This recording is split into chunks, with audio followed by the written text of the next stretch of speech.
I'm not very keen on the whole abduction shtick. I think that one of the symptoms of cultural disintegration is simply that people lose the ability to distinguish between dream and memory. And that somehow one's past, one's real past and one's dream past, simply become one's past, and then under certain circumstances, what was basically dream material is presented as reality. Just because you have a nut theory, it doesn't mean that you agree with other nut theories. In fact, it often makes you very hostile to them.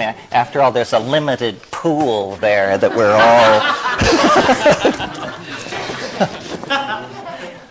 My idea with psychedelics throughout my whole career with them was that the purpose was to go out into mind space and hunt ideas and bring something back to show the folks around the campfire, something that would astonish and amaze us all. Well, it's a narrow keyhole, the mind. You can't bring back a flower like the time traveler does in Wells' story.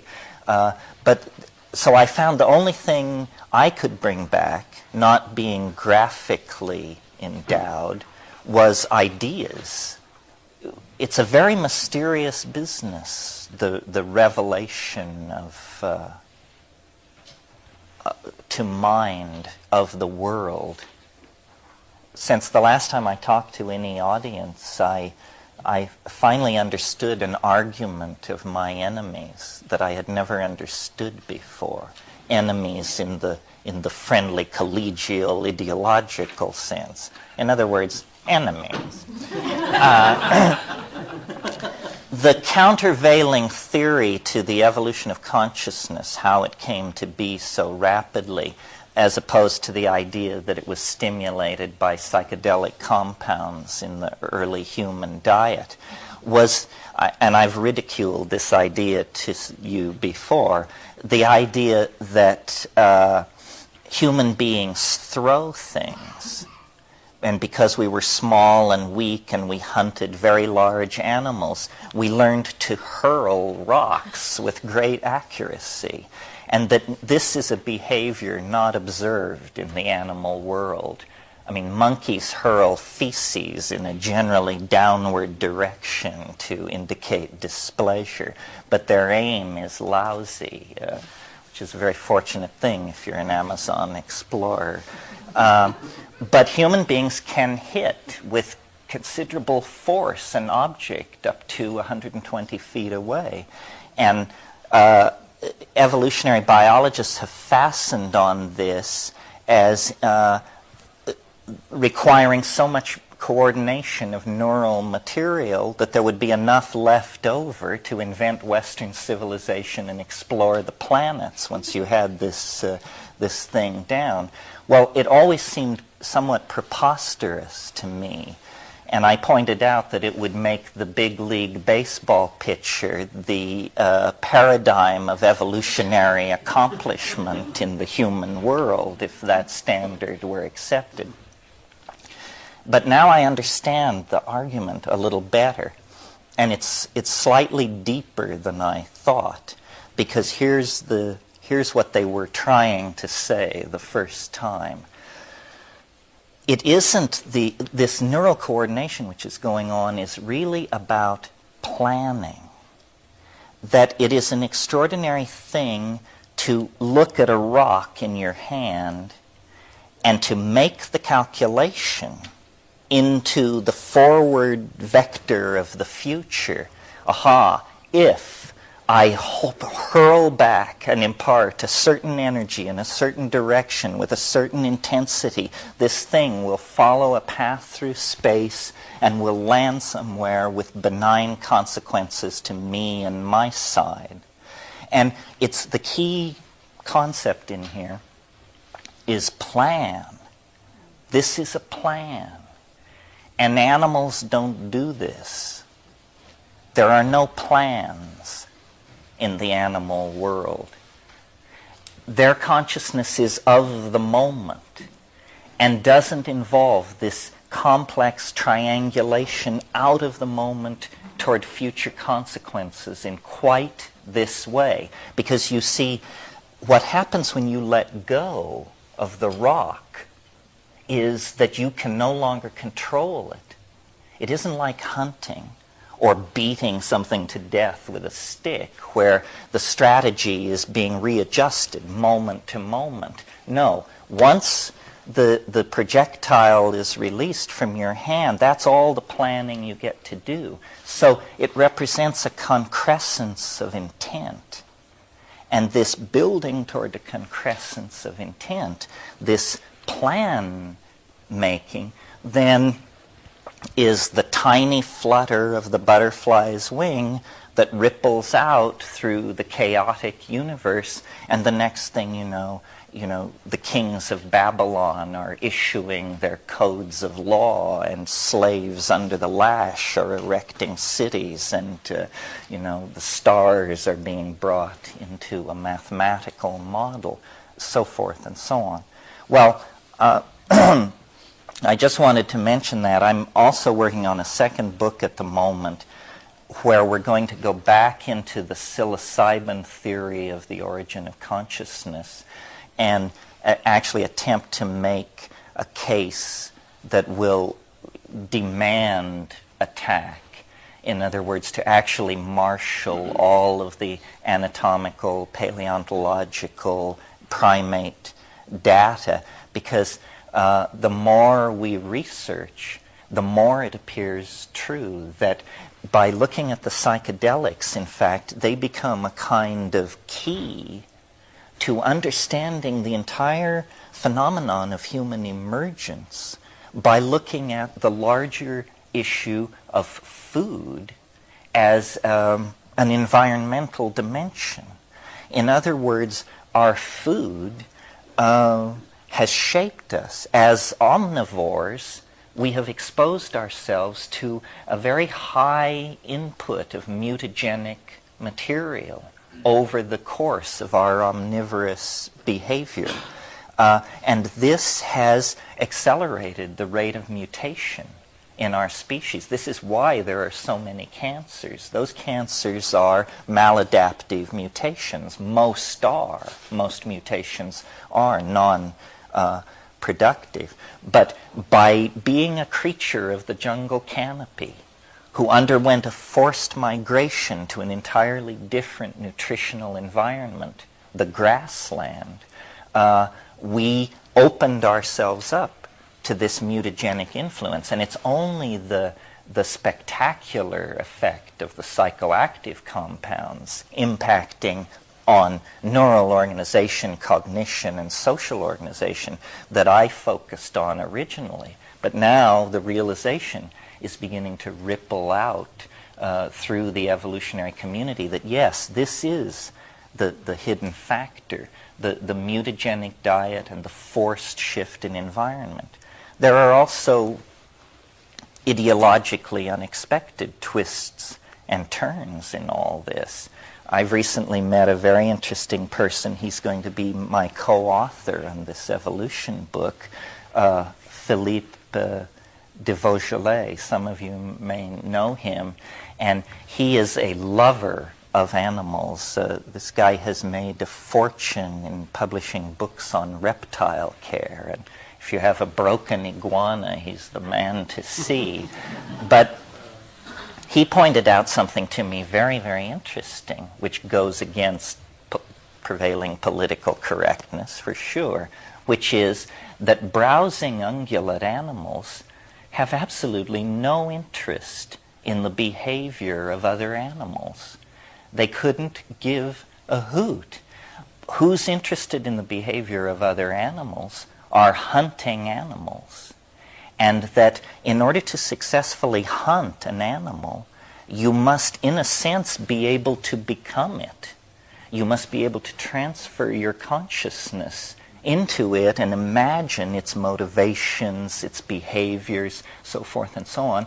And so Philippe has convinced me that on one level, the earliest human consciousness was not human consciousness at all. It was primate ability to enter into the behavior patterns and psychologies of other mammals in the grassland environment that it was predating upon, following vultures as a basis for the beginning of nomadism and this sort of thing. Obviously, predator animals are aware, and their evolutionary success is based on environmental awareness and being able to act based on inputting the behavior of other animals. This is a very complex mental world compared to the world of the fruitarian, leaf-eating canopy browser that we came from.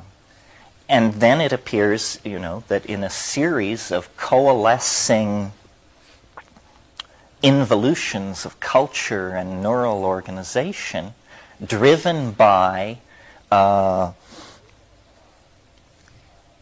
the spatial coincidence of human beings, cattle, mushrooms, our original primate programming was restructured. And I've talked a great deal about this. I think this is the key to understanding at least our sexual politics. All primates have what are called dominance hierarchies. And this is where the hard-bodied, sharp-fanged males, young males, arrange everybody else to suit themselves. The elderly, the sexually available females, the young, homosexuals, the sick, everybody gets told where to stand and what to do. This is how primates operate. This is how we operate. However, I think that for a long period in human beings, this was interrupted by nutritional factors and drug factors in the environment. That in a sense, a human society that is using psilocybin on even a lunar cycle of use is suppressing the ordinary pattern of male dominance, hierarchical dominance. It's not genetically touching it. It's still there, but in the same way that if you give a population of aggressive people a lot of opium, aggression disappears. If you give a population of people a kind of psychedelic boundary-dissolving aphrodisiac that promotes group bonding and erodes monogamy and so forth, then you get a different social ambiance than if that weren't present. And I think the secret to understanding our curious relationship to the angelic and animal worlds has to do with the fact that under the influence of this hormone/enzyme, which was suppressing ordinary patterns of male dominance, consciousness underwent an extraordinary series of bifurcations. And language, theater, poetry, magic, religion, dance, music, ethical values, altruism, everything emerged, sometime between 35,000 and 10,000 years ago. The Paleolithic, the pre-agricultural era, an extraordinary period of novelty being expressed and conserved in the biological world. The primate species, the hominids, suddenly just take the stage and through an amazing series of cultural transformations become a planet-ruling species by 10,000 years ago. And then, not content with that, the process doesn't slow down. It accelerates. And this has to do with the fact that we have somehow created, through language, a kind of adaptive strategy that is so flexible that unlike most adaptive strategies, which sooner or later run into a blind box canyon and are just simply trapped there, butting their heads against the wall, you see it everywhere, the mussels down on the rocks, and most evolutionary developmental lines are dead ends. But somehow we broke free of that by ceasing to be defined by the physical body, which is the stuff upon which evolution works, and placing between ourselves and our environment a new thing called culture. We began to mediate evolution. Evolution says the infirm, the idiot, the lame must die. Culture says we have different values about this. Maybe yes, maybe no, but we will decide. Evolution says, you must be a scattered species, nomadic, and moving across the surface of the planet like an animal. Culture says, no, we have strategies for food sequestration and common defense, and we will build cities, and so forth and so on. And so, since about pick a number, 10,000 years ago, evolution has not been the dominating factor, biological evolution. Instead, there is something else, which the word epigenetic has been suggested, meaning change not driven by genes. Our genes are the same. If you were to be with a group of people active 10 to 15,000 years ago, they would look and just like you and I. We haven't changed that much. We've mixed the genes, but we haven't particularly added new ones or lost genes. But in the epigenetic realm, how many languages have been generated over the past 10,000 years? How many world religions have come and gone? How many systems of government? How many theories of polity and society? We just furiously cast these things off. And beginning about 500 years ago, this phenomenon was embraced as a permanent aspect of human existence in Western Europe, and the concept of progress became enshrined. And progress is the idea that this process must go on, be extended, and accelerated everywhere. And now it seems to be happening. I think, and as a consequence of this acceleration of process, all the contradictions in the old system, and I mean reaching back to Egypt, all the contradictions in the old system are now on the surface. And because I believe psychedelics are a kind of higher dimensional sectioning of reality, I think they give the kind of stereoscopic vision necessary to hold the entire hologram of what's happening in your mind. The old paradigm is gone. I mean, we can talk about how different parts of it died.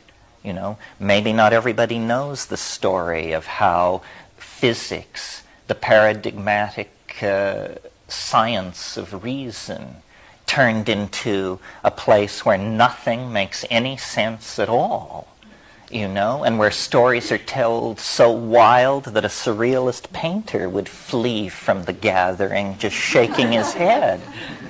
That's physics. The very bedrock of the whole Western shtick has turned into a place of utter psychedelic contradiction and chaos. And the news hasn't reached biology and psychology. They're still operating under different paradigms. But what is keeping science alive at this point is the fact that it is able to whore itself to the marketplace.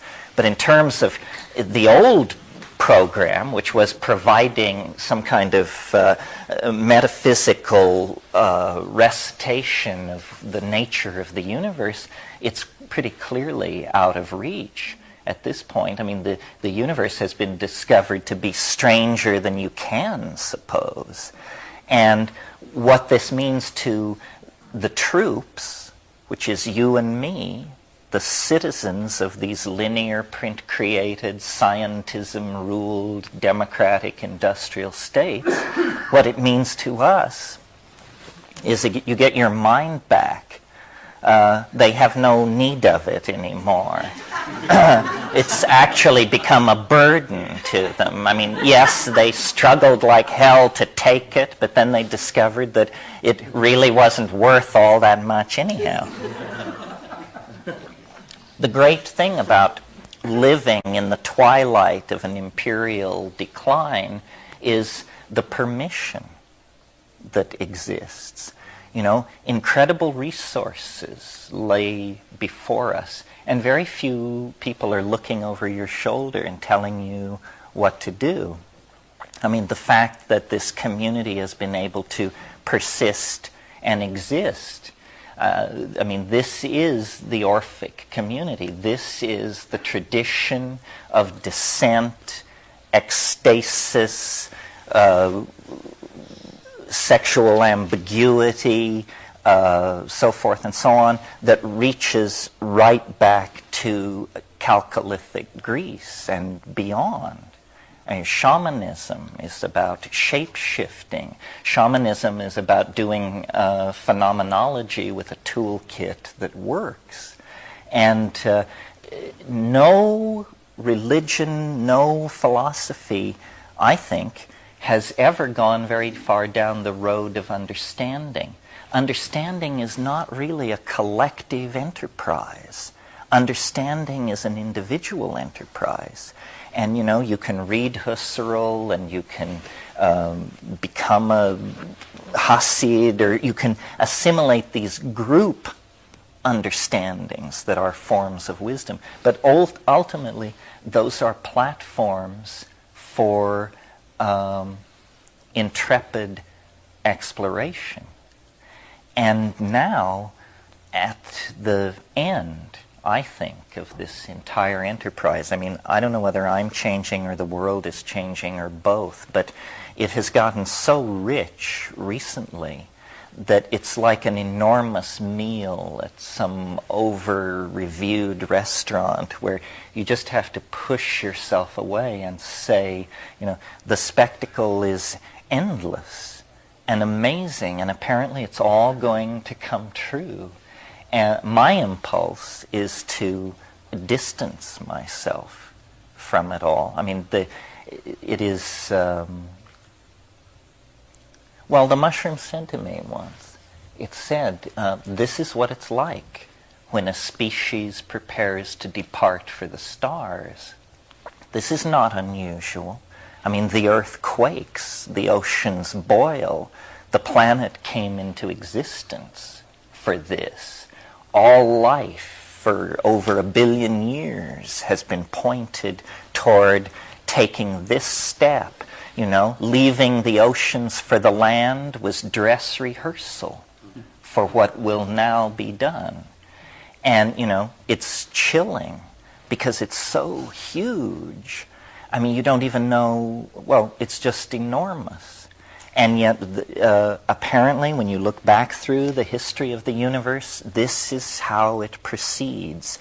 Incredibly gradually, over staggering scales of time, but then every once in a while you come around the corner, and there it is. A continent sinks, an asteroid impacts, a star explodes, two intelligent species meet somewhere out in the cosmos.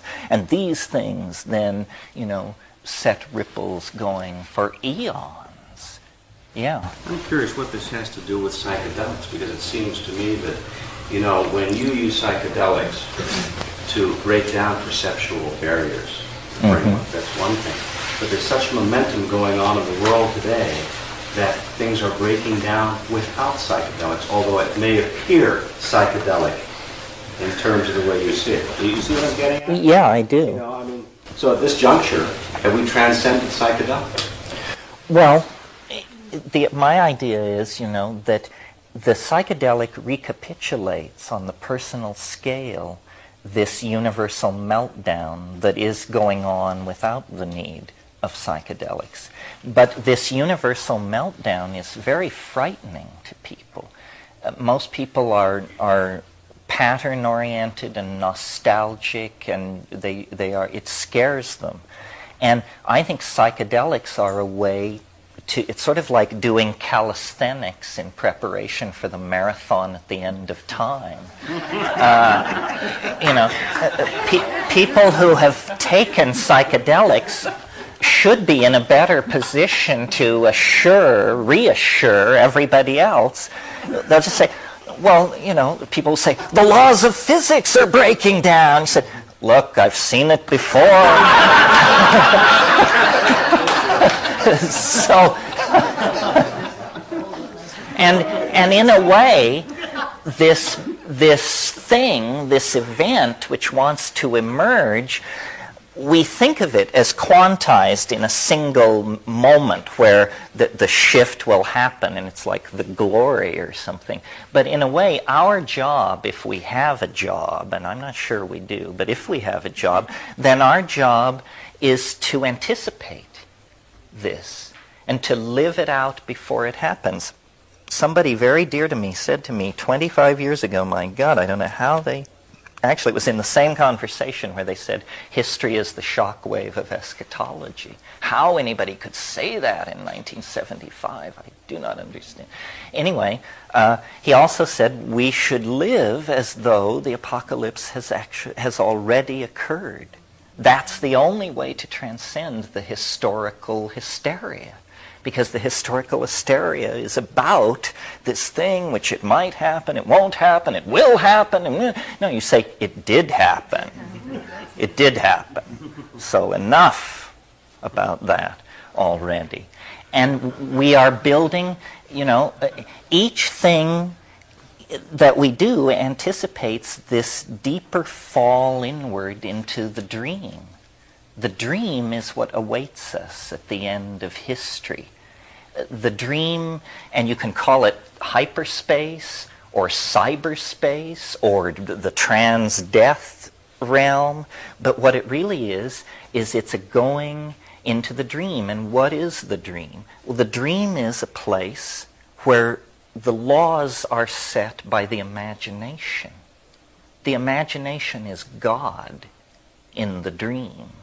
And if there is a way for us to mirror our highest aspirations, in other words, to inculcate the God image in ourselves, then it's by becoming the masters of our dream and then creating through drugs, technology, magic, who cares, the details come later, creating a way to share that so that we each then are a God with an open office doorway to all the other gods who wander through looking at the cosmogonies that we produce as art. I was thinking about this morning because I was thinking, what am I going to say to these folks? And I was thinking about the Platonic triad of the good, the true, and the beautiful. And sometimes people have dissed me and my obsession with hallucination, because they say, well, LSD doesn't really cause hallucination, it causes insight and complex thoughts, but why are you so focused on visual hallucination, which I am? I mean, if it doesn't do that, I'm not interested. And then I thought the way into it is, Plato talks about the good, the true, and the beautiful. But the key concept is beautiful, because good, it's abstract. True, it's abstract. But beauty is felt, perceived with the senses, as music, as painting, whatever it is.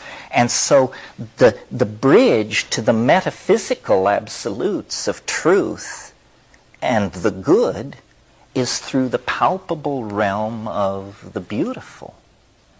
And to my mind, this is what these psychedelics achieve. They, as Huxley said, they dial open the valve of consciousness, or as Blake implied, the window of perception is cleansed, and then you see through into an infinite, holographic, recursive world of mind and affectionate intelligence. And somehow this mystery is in the body, and therefore outside of time, and therefore beyond, in some sense, the reach of culture. Sex is like this to some degree. Sex is in the body and outside of time, and culture spends a huge amount of its energy trying to reach sex, trying to contort it, push it one way or another, and has produced some pretty bizarre themes and variations, but generally speaking has failed. I mean, no society certainly has ever gotten rid of sex, even though, there have been societies ruled for 1,000 years by men wearing dresses, but it gave us some of the most ribald minstrelsy around. So there is this mystery in the body. I'm now returning to the subject of psychedelics, beyond the reach of cultural manipulation. And discovering this and exploring it is somehow the frontier of maturity. Culture is a form of enforced infantilism. It's the last nursery, and most people never leave it. And they are perfectly happy to interpret the world through the reassuring nonsense of their cultural values, whatever they may happen to be. The reason psychedelics are so politically dynamite is because they cast doubt on this final cultural envelope of insulation. And they do it very democratically. It doesn't matter what your cultural conditioning is. It falls into question under the influence of the psychedelic. And then, for most people, that's frightening. Frightening enough that they not only don't want to do it, but they are also keen to see that other people don't do it, because they realize this is some kind of a doorway through which demons come. Disruptive ideologies, strange forms of music, bizarre behaviors, unpleasant fashions.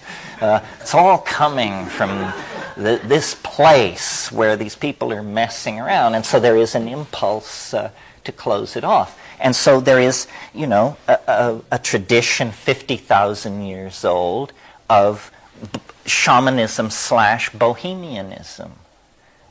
People who are deputized to be weird and are told, okay, you be weird. We'll give you a hut at the edge of the village. You be weird, and if we need you, we'll call. That's basically the role. No, don't buy, we'll call you, I mean, the political position of shamans is fascinating in these societies because they share it, but they are not of it, and they're only asked in when things are really desperate. And I think, bohemianism, this Orphic tradition I've talked about, this that goes back, way, way back, is the continuation of that. And so we here represent, to some degree, a self-selected group of these Orphic eccentrics, who carry this charge of otherness. In many languages, the word shaman means go-between. Go-between. Shaman moves between levels, and the mythologies differ, either into a spirit world or an ancestor world or an animal world, but the go-between. And now let me see if I can tie this all up. Oh, I know. I wanted to follow this thing out about the suppression of male dominance through chemicals and diet and psilocybin and all that. The reason that is fascinating to me, aside from the fact that it answers some real conundrums in hominid evolutionary arguments, is that it then has an implication for the present, because we are the damaged heirs of a damaged cultural style which has been practiced now for about 7,000 years. And, there have been various corrective measures, all failures, I think. Christianity, Christ, a corrective measure, somebody who comes who says, don't do it that way, and they get rid of him, and within 50 years the church he founded is dealing real estate. And, then you get it in Islam, another corrective effort. But these things have not worked. The cultural style has been too toxic. And with the rise of modern science and the acceleration of the toxic consequences of bad ideology, we now come to the 20th century. And throughout the 20th century, there has been an impulse, What means bad ideology? Ideology that has consequences that are bad for the environment and the gene pool. Who knows what is bad for the environment? Well, nobody knows absolutely, but when you think about things like plutonium and nuclear weapons stockpile, I agree with you that in the largest picture, moral relativism makes it impossible to say anything about good and bad. But I'm not that morally relativistic. I think biology should be preferred over its absence, and that intelligence should be preferred over its absence. So I'm because I think the universe wants to preserve novelty. That could actually be the basis of a kind of ethic. Bad is that which destroys novelty, and good is that which promotes it. It sounds awfully progressive. I remember the first time I was in Pakistan and I caught this rickshaw into Lahore, and this guy was being pulled by a human being, muscle power.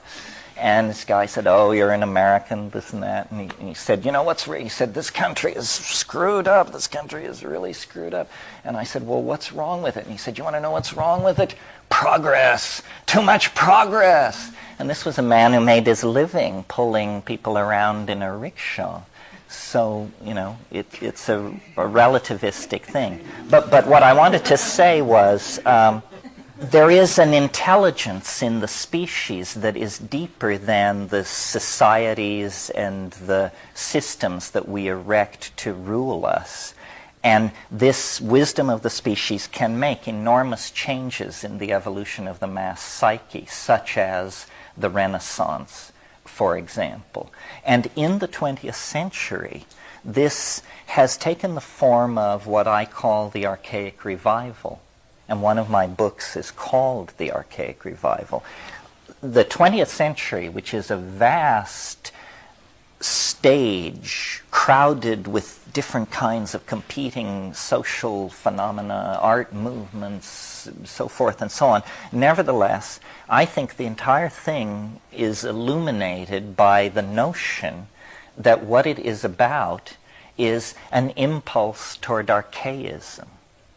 That in the sciences, the arts, everywhere, the archaic ideal is raising its protean head. And it begins with Freud in the early years of the 20th century, discovering by interviewing these Viennese bourgeois housewives that, human beings were brutes, and that, incest, rape, all the stuff was right below the surface. The rediscovery of the beast. And, certainly Germany developed that theme up into the 40s. Meanwhile, people were bringing African masks to Paris, and Cubism was basing its early theory on the deconstruction of primitive art. Meanwhile, people like Eric Satie were abandoning the canons of classical composition in music, and the 12-tone row was being experimented. Jazz was being given new attention, and for its primitiveness, its rhythm, its sense of something beyond the reach of civilization. Meanwhile, the deconstruction of painting that had begun with Impressionism, which, Impressionism is simply 20 minutes into LSD, had gone deeper, had developed first of all into the deconstructive spirit of Dada, where people tore up telephone directories and rang bells while they did something else. In other words, the absurd appears for the first time, an enormous theme in 20th century life, just the incoherent idiocy of it all. And then surrealism, taking up the Freudian tune, begins to portray these worlds of distorted association and so forth and so on. Well, all this is about boundary dissolution. It was happening on the Bohemian left. It was happening on the fascist right. The rise of Marxism is a collectivist theory of society, very concerned with collectivism, so forth and so on. And then, enormous changes. Auschwitz, the atom bomb, space flight.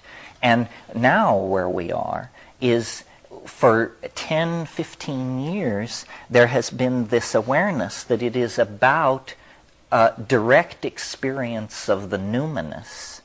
And it's been hideously marketed and raped by the entrepreneurial instinct, and peddled back to us as dozens of New Age cults diced up and presented as different from each other. But the impulse toward this authentic dissolving experience is real. It was there in Theosophy. It was there in the Beats. It came up through the hippies. It survived the trivialization of the New Age.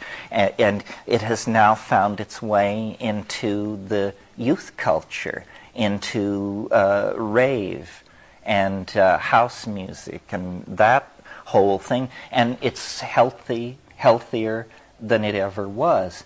Well, the central figure in all of this, when you get it down to the idea that a culture must have a culture hero, meaning a paradigmatic ideal to constellate around, the central figure, it has been realized, is the shaman, who is, this person of indeterminate depth.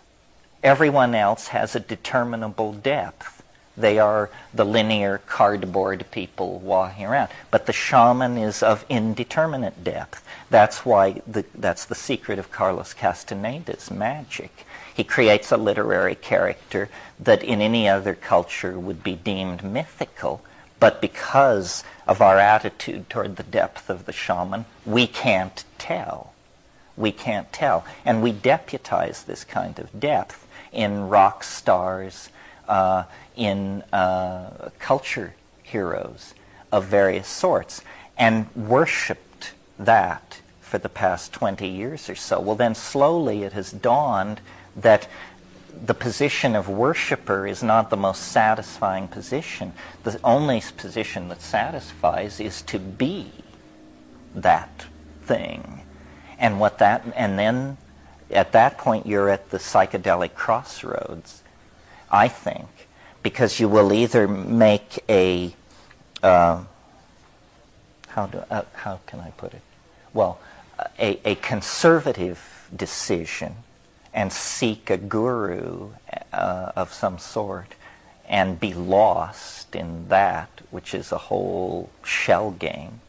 Or you will simply cut through the human domain and make a pact with a plant, a substance, and then you will, at that moment, be at the threshold of your adulthood. That's leaving home. Home is culture. Home is this fabric of imaginary values that have been created and maintained by a pathological culture. And so, it's a personal thing.